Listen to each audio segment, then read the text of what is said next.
All right, so continuing on with our CSS, along this path, we're going to talk about borders, same kind of deal. Borders, if you've ever used a table in Word or spreadsheet, you know what borders are. We already experimented a little bit with the solid border, but you can add borders to anything. You can add it to an image, paragraph, div, span, whatever have you, whatever you need to do. If you want to have options for customizing your borders, there's a lot of options. There's obviously style, width, and color, but we can, we can give a solid one as we already worked with, some dashed, dotted ones. Sometimes you may see that if you're trying to make the content stand out a little bit. Otherwise, you may see on buttons. So we may add quite often a button has a very basic border. Sometimes we might want to bevel it, give it a ridge, give it a groove, or these kind of half offset inset kind of bevels and hidden. It's all about giving sometimes depth, a little bit of depth to, you can imagine a button is just really a rectangle. But if you want to give it a little bit of a dimension to know that, there's something there that you could probably click on. Sometimes you'll use some of these things. So a border shorthand CSS property sets the element's border. That's in a nutshell. It sets the values of the border width, the border style, and border color. So we have a box right here. This is the box of the border around it.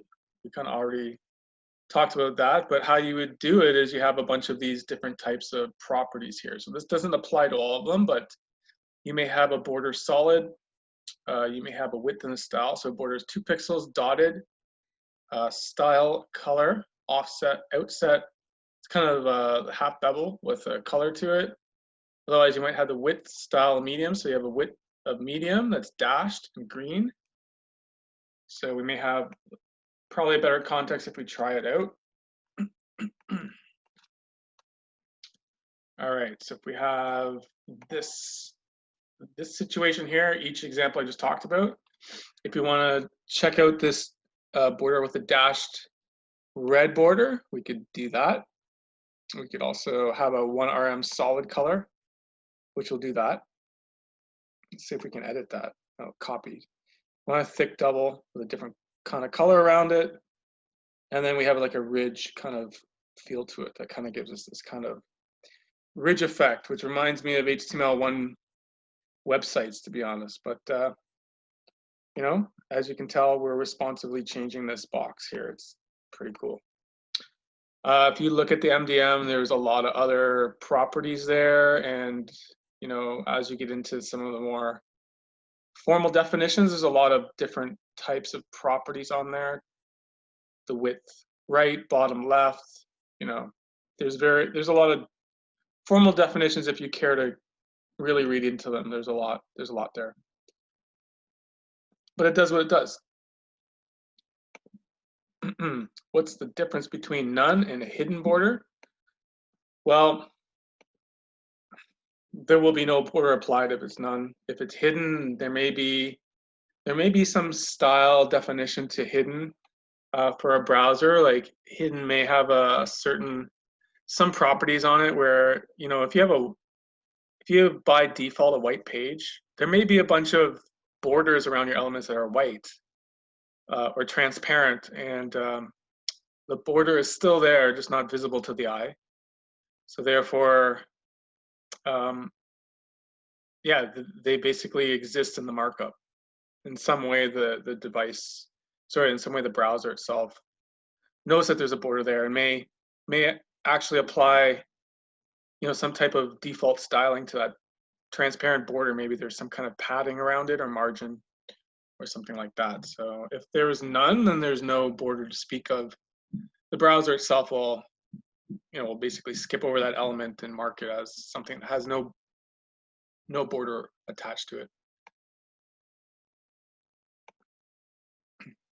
Alrighty, so that's the context there. If sometimes in the slides you see snippets like this, often if you can in the document, I guess, if you don't, If you don't have those examples, I'll send them to you, but there's always, when I have a file like this, I'll usually try to put a snippet example to it. Not always. Once we get better, we'll be able to kind of tell what code snippets mean, but I try to give a little reference to it if I, because after a while, there's no sense in posting a huge code file on a slide. It's better to just give kind of targeted syntax to it. So as you can see, there's a lot of elements here, and I think on one of those sites, like one of those sites I mentioned, there was 100 hours of going through CSS properties. So we could definitely go through every single property. I just picked the main ones that we may use for this intro. So one of the main ones would be a font. Maybe not very exciting, but this is the main element and building block for websites is fonts.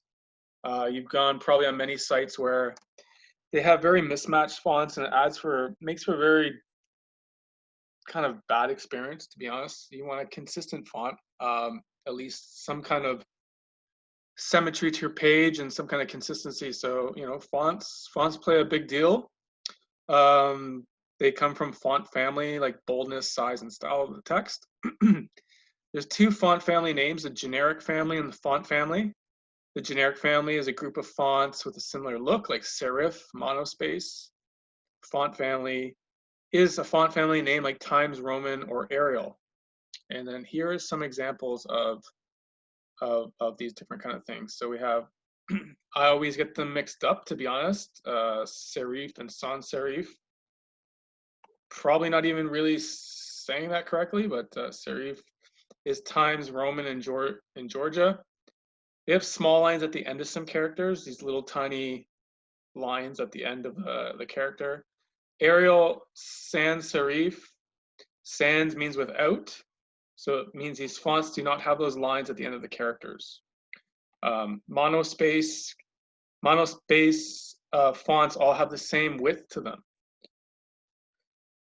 Now, this may not mean a lot to you, but again, sometimes there are designers out there where they have a very specific, they all sit down and agree that all the material for a organization may need to be in, say, Times New Roman, and that means all print, all font on their website, all media, if they can control it. And in fact, these fonts are kind of available to everyone, but there's special fonts out there that you need to buy a license for, and you need to embed that license to use that font in the website, and not that it's more for legal purposes that you have the license to use that font.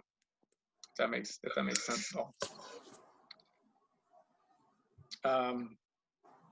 So if you were to look at some of this font family, if somebody can mute their mic, I'm getting some feedback. The font family here, you can see here these edges here on the font. Sans serif is flat, like Arial. We have that kind of bevel there. This is the red serifs. That's what it's called. So it kind of has that kind of style to it. Again, this makes a big deal sometimes in certain readers and certain certain accessibility needs very big, very clear fonts. Maybe for accessibility, maybe some kind of Arial font that's really large is much better than these kind of smaller Times Roman kind of fonts. So you need to keep in mind accessibility. So the font family of a text is the set of the font family property. It holds several font names as a fallback system. So if one browser does not support the first font, it tries the next font, and so on. So you may see this type of thing happening where you'll have a font family and you'll see Times New Roman, Times and serif, or this other sans serif font family, Arial, Helvetica, and sans serif. So basically what this is saying is if this first one is not accepted by the browser, move on to the next. If that does not work, then default to the generic one. All right, so let's take a quick look at that. And all right, so I mean, we're talking, you know, the different fonts here, so you can kind of tell. You can kind of tell here as we're looking at this paragraph, you know, to the visual eye, you could kind of focus in on it and kind of see what kind of style is easiest for you for reading. You know, you wouldn't want to have a very tiny font for a lot of your text. You would, you know, if it's very difficult, you might have to increase the percentage of your browser. Sometimes there's a generic kind of, you know, there's designers out there who study this through opinion labs, what is the best kind of readability for a site. Very fine use of details there. But, you know, again, remember these. It's something we use quite a bit. It's maybe exciting to you. It's not that exciting, but it's part of CSS and we can control it because the default browser has a very bland kind of font. All right, so image styles. All right, so we kind of talked on the box model a little bit. We kind of talked about images earlier. We might have did this example already, that resizing images can be a little bit of a problem because we don't understand that box model. This may not make sense to you. So if you place an image inside of a box that's smaller or larger than the intrinsic dimensions of the image file, in either direction, it will appear. Hold on for a second here. I have to mute some people. So some people's mics are on. So I'll just mute that person. All right. So yeah, you may have an overflow situation. If you can notice here that there is a container that the star fits very well into, but there is another rectangle here that this image overflows out of it. And we need to make a decision sometimes of what's going to happen in those cases. So we look at the snippet here. We have the first one that is a star, and it just so happens that the box container has a width of 200. So if you notice here, this is 200, and this line here, this other box, which is a long rectangle, is 200. But it has grown by the width, but it cannot keep up with it can grow by height, but it cannot keep up with the width of it because we put a property on here saying that it needs to be 200 pixels. So therefore we have that overflow happening. So there's a couple of techniques we can use to handle this situation. If we have the overflow issue, we can use a common technique to set the max width of the image to 100%. So this will enable the image to become smaller in size than the box, but not larger. So if you have that situation where that image is overflowing, now we're going to basically transform it to fit inside the container, its parent container, its parent box. So this technique will work with other elements like videos, right? If you have a video that is, on YouTube, you want it to be contained inside a small preview window, and then when you click full screen, it takes the whole content of the whole dimension of the screen up. So you do something like this. So in this situation here, if you look back, we didn't have any properties on the image itself. We just said whatever the image is, it's going to display as that, and it may not respect the content of its parent container.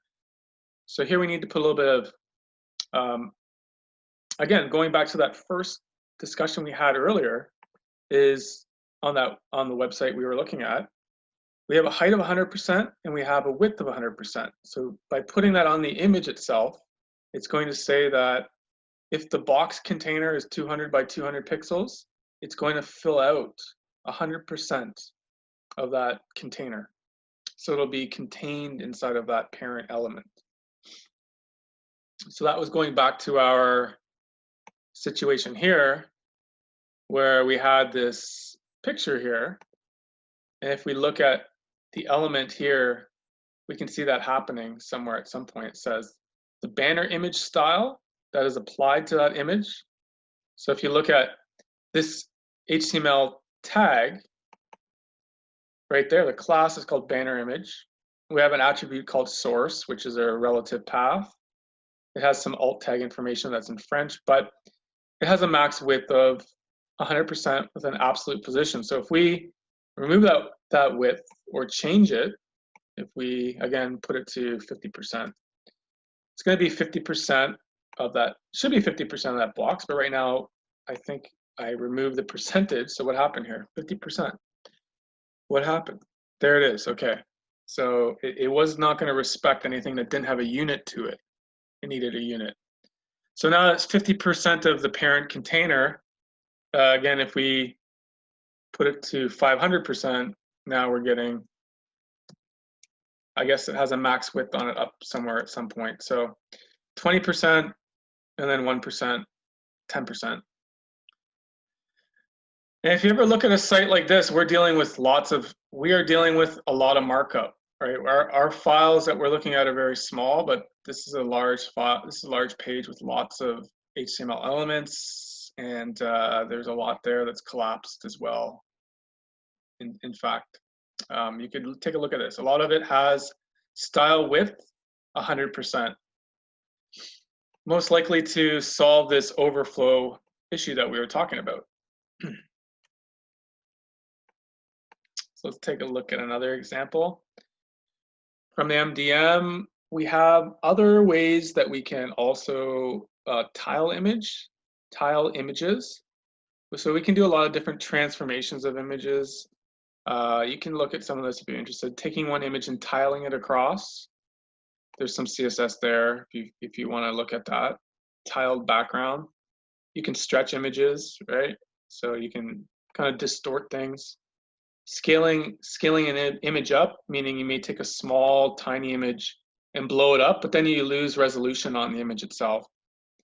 You can get into those kind of situations. And then there's some other interesting things that you may want to solve that problem by putting some kind of overflow box around it. I hate these things, to be honest, but I hate when they're static, but this one is actually good. Sometimes the older controls in HTML didn't allow for resizing. So here you can actually take a look and drag it and to kind of see what the image may look like, right? Transforming, that's pretty cool. So it's responsive.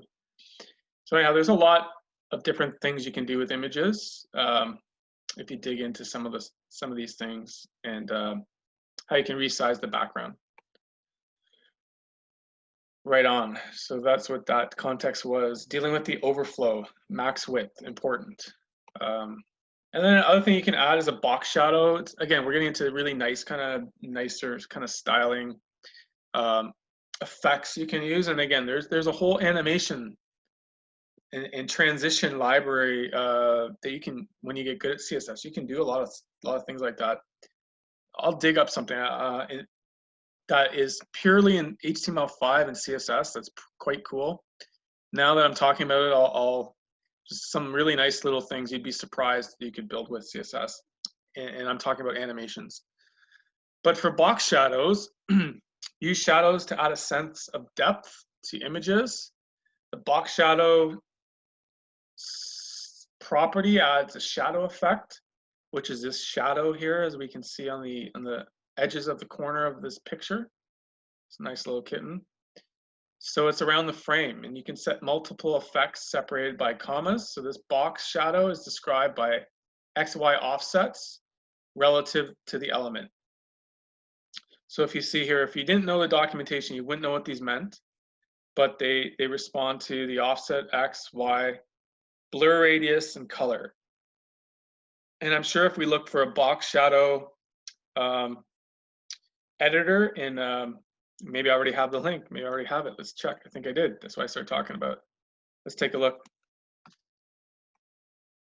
All right, so I think this one will show us how we can, if it loads up, there we go. So this is a CSS tool for web designers. So again, there's a lot of tools out there. You don't have to know all this stuff. There's tools out there and editors that may be able to save you a lot of time finding the right effect. So in this one here, as you can tell, we have some kind of container and it has that shadow there, that drop shadow behind it. And it will probably somewhere send us the code at some point if we needed to. So right here, it's giving us some of the code to make that happen. Now, one thing to note here is if you ever get into more advanced CSS, you'll see something like WebKit, Mosebox, and Box Shadow. So this is the one we're targeting here, Box Shadow. But this one is more maybe for Firefox, Mosebox, or another browsers, WebKit. So these are targeting different browser types, and sometimes you need to do this in order to get the effect across all browsers. So just be aware of that. If you ever see WebKit, you ask yourself, what is that? What's the difference between WebKit, Box Shadow? It's because we're trying to handle all the different variation of browser engines out there and how they render. So if we come across here and we don't like this style, maybe we could like change it a little bit that way, or maybe we want to change it a little bit this way. However, we might want to put that effect on there. And as you notice, as I'm changing it, this item is changing, so I could just, instead of spending hours trying to make the perfect drop shadow, I can actually use a tool like this and then quickly figure it out. So if I want to blur this a little bit, see that kind of blurring effect? So it's really responsive real time. We're updating these styles, and the DOM, the document object model, and the browser is understanding that these styles are changing. And we're not doing a page reload. We're just reacting very, very quickly to it. Meaning, when I say we, I mean the browser, not me. All right, so yeah, this just kind of puts a little effect in there. Right, and opacity and some of these things. So that's a drop shadow, a box shadow, and that's pretty neat little editor there for generating. I had a couple more examples here. I think there was probably just giving some context to. You can also add it to a text to give a text effect. So this is showing whatever we can do to that element. We can also add a text shadow if we want to. So kind of make some text kind of pop out of the screen. See, I took off my my radius blur here, something like that there. So you can do the same thing with text effects. And we'll just look at this straightforward. And when I say straightforward, I mean it's straightforward visually, but once you really get into some of the details of it, so we have a box shadow as we had the other kind of border, right? You can actually kind of change the dimensions of this kind of thing. So this is where we get into the really nice visual stuff, which probably is a lot more interesting than fonts.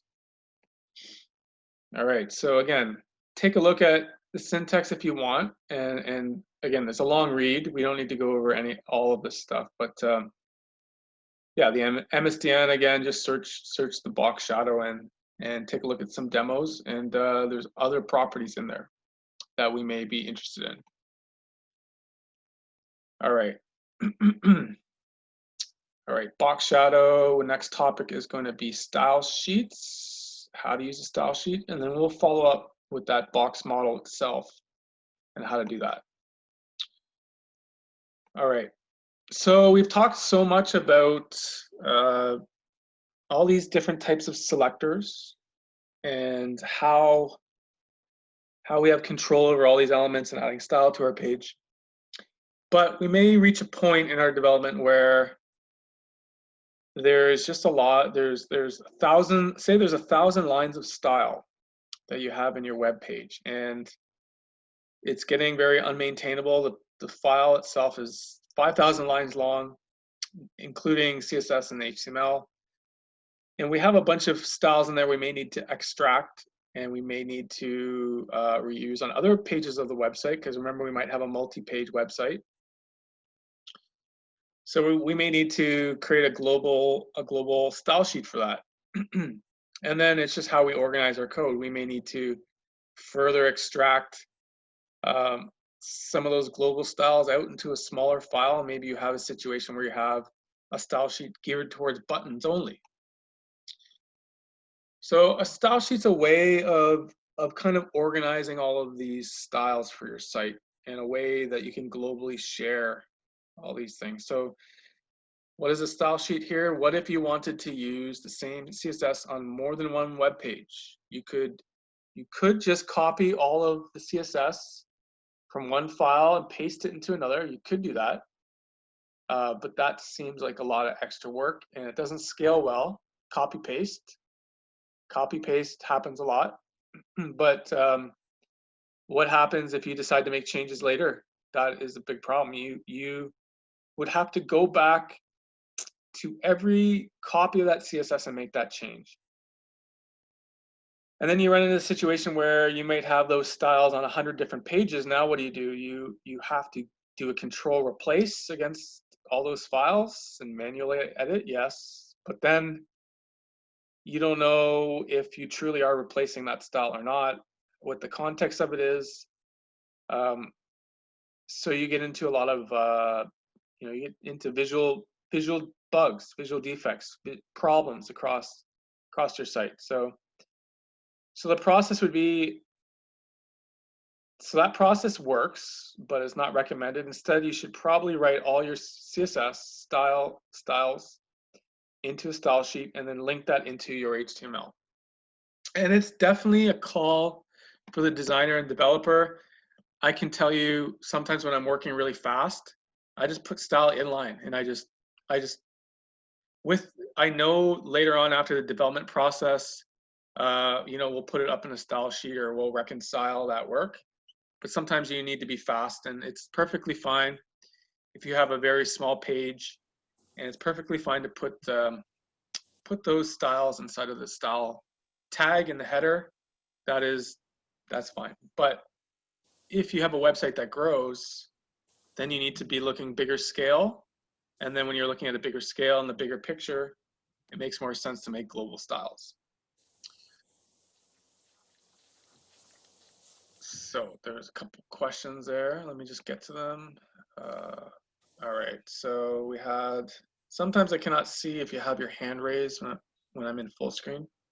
Fortunately, it says, can you please discuss CSS Firefox, CSS Flexbox? Yes. So I was, Joy, I was kind of thinking about what to do in Full Stack 2, Part 2, and I was thinking we should probably at least do one session to kind of further CSS a little bit after we kind of learn it. I think right now it might be a little bit too much, but I was actually thinking of having one, maybe the one class to kind of overview Flexbox and then maybe look at Bootstrap a little bit, so we can give people a context there and kind of step through that. That'd be cool. So I was thinking about that in my head, but I think right now, maybe since there's some new folks here and this is probably already a lot of information, let everybody kind of get used to some of the fundamentals first. Is a style sheet akin to a library? A style sheet's kind of a flat style, just a flat representation of it's linked in the same way. A library, when I think of a library, I think of a very big kind of functionality in there that has utilities. When I think of library, I think of more programming. When I think of a style sheet, now style sheets, plural, you could kind of argue the fact that, I got this style sheet library from some other third party, and it's quite intensive, like Bootstrap, but they would call that a framework, to be honest. And now these terms are they kind of mix and match. Framework, library, it depends on the context, really. A theme. So a theme. So now, okay. So when I talk about CSS framework, and here, why not? I'll just show it while I'm. We won't go into it, but why not give some context to that? So when we look at this, hold on for a second. When we look at a framework like Bootstrap, CSS, would we call it a framework? Why not? Let's see if it's a framework. The most popular, so they called it a library. And then at the other side, they said Bootstrap's a free CSS framework. And then they said it's a library. So it's really kind of depending on the context that you want to call it. Library, framework, interchangeable. When I think of a framework, I think of components. So Bootstrap has CSS components like nav bars, navigation, such as tabbing, right? Like this right here, these tab examples here, you know, they give you the styles for it to give you kind of a nice looking little, like here's a badge here thing, right? There's a button that has a little number inside of it, like likes or tweets or whatnot. But you don't need very much markup for that because you're using their classes. So you have components and using their style. So I would call this a framework, whereas a theme, I would call a theme as like a winter theme or some kind of style sheet that you can plug and play into your website and change everything all at once, minus these kind of components that are already built for you. So that's what I would call, like here it has alert boxes and alerts, like nice alerts here, progress bars. You know, usually a theme pack would not have these things, panels, things like that. And so this is a framework I would call this that we could use, and I hope we can get time to kind of go over it a little bit because it's very nice to know about. I'm not sharing. All right. Like, is it fair to say that we really have to select the style sheets before anybody does any kind of coding whatsoever? Because it only applies from the time forward, not anything you've done before. Sorry, the question was you need to reference the style sheet. No, I need, before anybody does any coding whatsoever, we have to put the style sheet. We have to put the coding style sheet in first. Yes. I mean, if you're working in a team, it's a good way of centralizing all the styles. So it's good practice to put it in place first.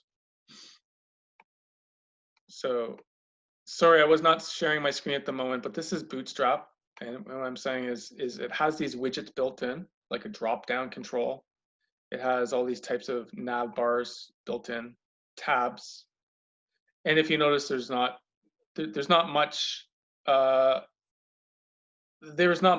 aside from using their styles there built in. Like you don't need to do much. You can just apply their classes and styles, and you can get a nice looking interface like this, and you don't have to go and code it all yourself.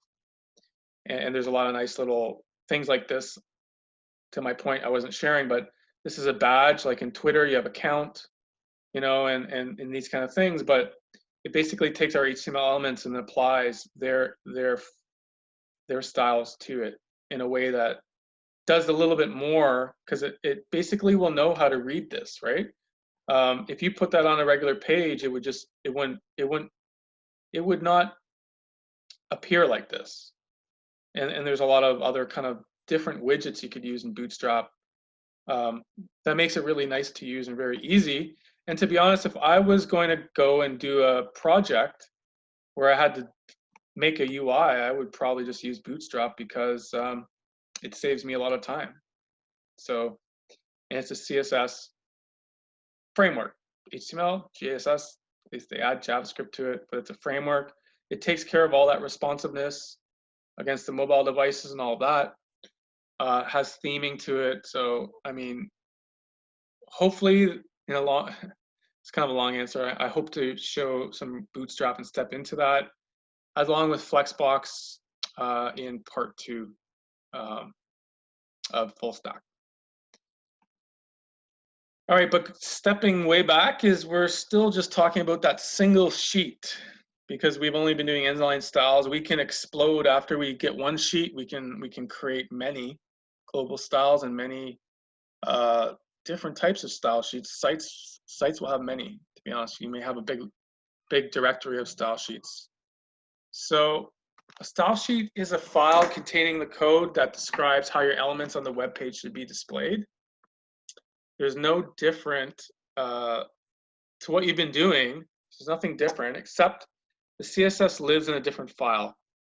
and you don't have to use it in the style tags anymore. So you basically extracted, if you can see, that familiar styling, but you've put it inside of a file called styles.css, and you've extracted all that work into that external file now. And it's probably a relative file on your drive, or if you wanted to use a CDN, that would be termed an external style sheet, but this would be relative to your file, relative to your server directory. So to create a style sheet, you would simply add a new file to your project, write some CSS, and save it as name of style sheet. But it'd be extension.css. And then your browser will know what that is and how to convert it. In fact, you will notice you don't have to use the style tags anymore, because the browser will know that these are styles. So in that file itself, you would just have many different kind of different element selectors in there. And you can actually look at a site again, and I don't know, some of the sites are very protective. Like I could go to the site here, and I could go and try to see where they reference all their style sheets. Somewhere up in the header tag, they're going to have, if you really inspect in here somewhere, in the header tag, there's going to have a list of not only JavaScript files, but somewhere in here, they're going to have a whole bunch of styles somewhere, unless they've hidden it really well, because they don't want us to look at it. But you'll see, okay, here. So here we have some static images here linked up in here. Okay, so static images, because you can also add images, and there's a lot going on here. Remember, and let's see, maybe they've hidden their style sheets really well. I'm going fast, but if they're smart, they won't let us view it.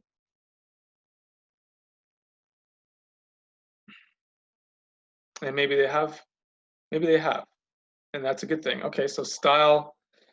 It says visibility hidden. All right, so there's a lot going on in here. So I'll come back to that. Maybe I'll find a style sheet that is not hidden. But anyhow, we've already kind of looked there, that you're already seeing all of this different kind of linkages happening here for external files and images. We want to do that. We want to do that as well. It's not, ours is going to look very simple, but we want to get to that kind of thing going on here. I think they've hidden this really well. They have a way of minifying CSS, and they don't want us to see it. So here is one actually. As you can tell, there's something here. It's called, maybe I had to look a little bit. So it kind of says UI CSS, and if I could grab that, I'll try to copy it and see if I can actually read it. I'd be interested if I can. All right, so if I paste that in there, see if I can read it. Or maybe it might not let me read it. There it is, so let me read it. So this is what it looks like. This is minified, so it's a whole bunch of mess, but there's a lot to it in there. But it is a style sheet, and it has, I can see selectors in there, and I can see, you know, for a column view, I need a color and a font, and this is going to hurt your eyes. Don't worry about that. This was just more of trying to see if we could kind of view it in the browser. But if you notice, the main thing to note, there is no style tag around this thing. It just knows when it's linked in the header as when it is linked in the header region of the site, it knows it's a CSS style, and it knows, the browser knows how to load it up and render with it. All right, so we're stepping back to a very simple time here and a very simple style sheet. So how to link the style, because we really saw that in that markup, but we don't know how to link it yet. So before you build your website, your web page, you can use the style sheet to link to it. To do this, you need to create a link tag. So a link HTML element. It's not to be confused with a hyperlink, which is an A tag. So this is a link. So you need to put that inside of your header tag. It has an href, which is a reference. And then here is where you put either your absolute path or your relative path. And this is a relative path. It says this may be path to style sheet, maybe a directory, maybe it's a directory called styles, what have you, and then your style sheet name, and you may just call it stylesheet.csf, which is perfectly fine. And then we have an rel tag here. All right, so the href attribute specifies the path linked to the resource, which is this right here. You can link to other resources besides your style sheet. The rel attribute names the relationship between the resource and your document. So basically saying the relationship is it's a style sheet. In this case, the relationship is a style sheet. When you're done, it will look something like this. So we have our head tag, our title, some code here. That's what this represents. We have a link to our style sheet, and then we have a closing tag, and a closing header tag, which there it is right there. All right. So that's how you would link a style sheet. So we kind of talked about the box model a little bit, and you know, I could have put this at the top of the hour, but or the top of the session, but wanted to kind of recap with this.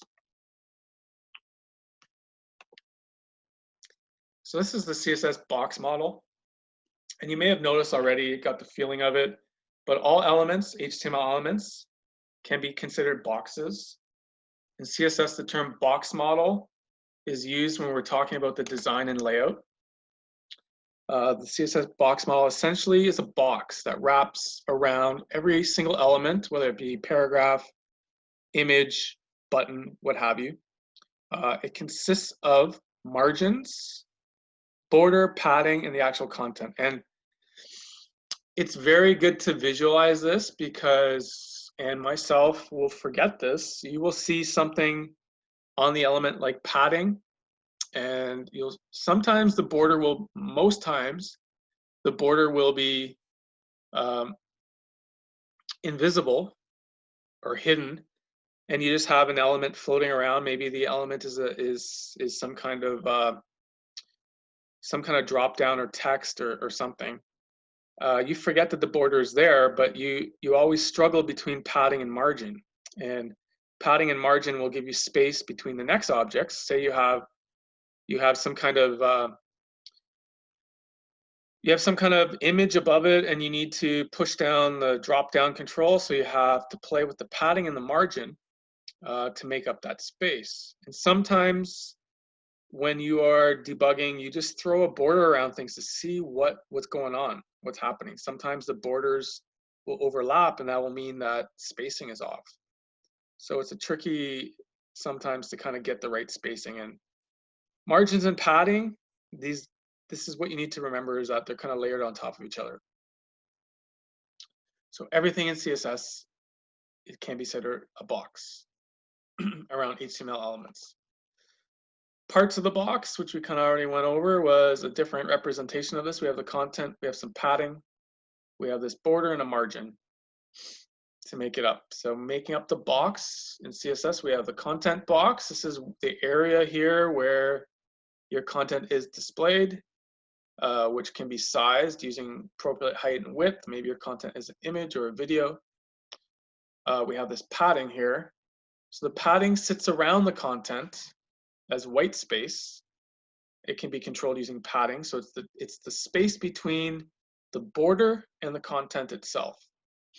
And then the margin is the space between, is the space outside the exterior of the border.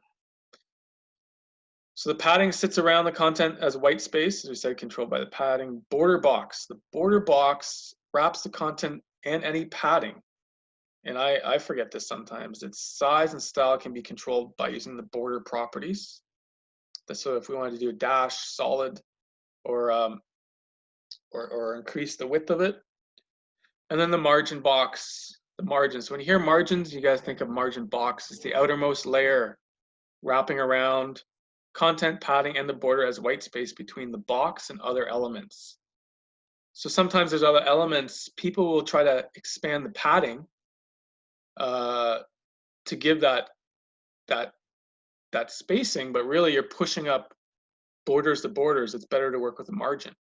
And you can control attributes like top margin, left margin, bottom margin, or top margin, bottom margin, padding, left padding, right padding. If I'm probably getting these attributes wrong, but you can increase things on either side where needed. You will probably most likely not have a perfect box like that. All right. So we already looked at dev tools. So we already kind of looked at this in our dev tools for Chrome. You can use Firefox. So use that tools, and you can inspect any element, and then at the bottom of the tool set, you'll have this box model, and it'll give you all of the properties in there, and you can actually see what's going on in the proportions of it. So we kind of looked at that. Let's go to, I don't know, let's go to another site. Let's go to a competitor. Let's look at Amazon. It's the same deal, right? When I switch my views here, Amazon's super responsive, right? It's growing and changing. As you can tell, also the menu changes as well, right? From desktop to mobile. If I close this out, most likely this little toggle here, this widget will not be there. But anyhow, again, if we select any element here, let's just select, there's a lot of pictures. I think I've been looking at emulators here at some point for Nintendo. All right, so if I select this image again, on the bottom, I'm gonna have this box model here. It's gonna show me what's going on. It's gonna show me I have an element that's 190 by 200. Then I have some padding around it. If I look at the padding, and I have a margin as well. And if I inspect some of that, some of those properties in there will probably give me some insight into what's happening. Now, if you look at, again, some of these style properties that are kind of hashed out or have a strike through, they lost in the ranking because they were higher up. They were maybe in the higher up elements, and the cascade decided that those lost. So the element itself may have some things on it, like a class for carousel as a maximum width of 270. So if we remove some of these styles, weird stuff's going to happen, right? So now I remove a vertical align, and now you can see the alignment is all off. I'm just going to remove a few more things and really mess with this a bit. You can kind of see where, where things may start to cause problems. So we'll restore that, and maybe on the image itself, we might try to add some padding to it. First of all, let's and remember, I'm not hacking the site here. So if I put a border on there and I said the border was solid and it was black, right? What happens there? Oh, it didn't like that there for some reason. 10 pixels maybe. 10 pixels, there we go. All right. So now you can see we have a box border around everything. What happens if you see my IntelliSense there, as I'm typing, it's helping me try to figure out all those attributes I want to work with. I don't have to memorize them. I can see in there, maybe I want to add to the right of it. I want to add some kind of right justification to it. Okay, margin right 25 pixels, and you can see there I kind of skewed everything to the left, right? But then maybe I want to add something else to it. Maybe I want to add some padding. I want to say that's going to be, I don't know, 10 pixels around everything. It didn't have any effect. But what happens if I did 100? So now you can see the padding is so much that this image now is somewhere else. Now I'm getting now I've hacked Amazon. Now nobody can use the site anymore because wouldn't that be something, right? Okay. So anyhow, you can see here we're playing with that model there, that box model. That I wonder what would happen if I look down at this thing here. It'll tell me now. All right, you can kind of see here that the padding is 100 by 100 by 100 by 100. So now we've kind of lost the content completely here, and we have a 10 by 10 border as well. So we've kind of blown the box up right here. to be honest. All right, the point is that everything in CSS is a box. So I'll stop there. I did put up the lab. Thank you for that. The lab is up there. So it's a PDF. You should be able to see this. If double check first, please, that you can see it. Also in there, I put the link to the repository. The repository has a starter code, and you can get started on that if you have not worked through that. So I'll give you a bit of time again, and so we finished the lecture part, which is good. It's 10 to 9, and then we're going to try to take up. The previous lab, and potentially wrap it up with a quiz. And yeah, and then we should hopefully not go to 10 o'clock, but unless there's some like really good questions that take us in that direction. Otherwise, you know, we should come back, take up the other lab, maybe do a short quiz, and you know, we'll wrap up tonight. So let's come back in at let's come back around 9:15. Okay, about a half hour. Does that work? 9:15, 9:20. Okay. All right. Thanks, guys.